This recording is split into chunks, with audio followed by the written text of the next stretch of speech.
prie là, le Seigneur me parle de l'Europe. Et il y a quelque chose qui se passe dans le milieu politique. Il y a beaucoup de conflits d'intérêts.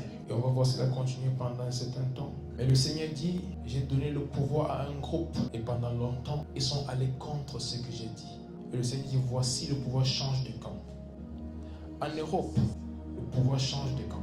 Je vous ai donné le pouvoir pendant longtemps. Et vous êtes allés contre ce que j'ai dit encore et encore et encore. Vous avez autorisé des choses abominables. Et voici, je vous retire le sceptre de puissance. Et le pouvoir change de camp.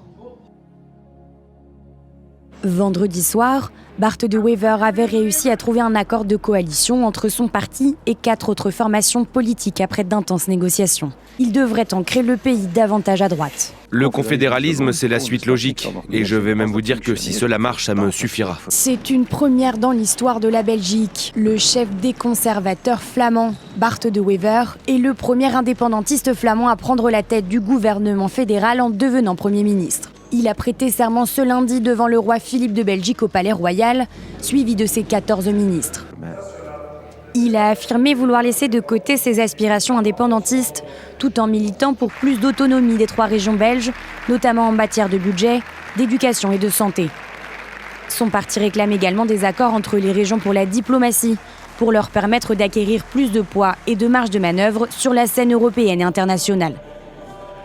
Maire d'Anvers depuis 2013, le nouveau chef du gouvernement, âgé de 54 ans, a aussi promis d'être plus strict sur la politique de l'asile, la sécurité et de récompenser le travail en limitant à 2 ans le droit aux allocations chômage. De nombreux syndicats ont déjà exprimé leur mécontentement face à cette nomination, craignant une précarisation de nombreux travailleurs belges.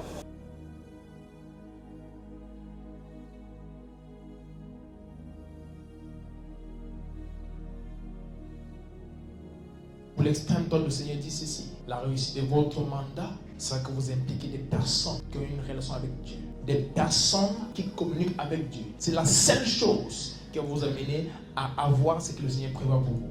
Si vous mettez de côté des personnes qui parlent à Dieu et des personnes à qui Dieu parle, des personnes qui peuvent vous conseiller selon le plan de Dieu, également, vous n'aurez pas ce sceptre.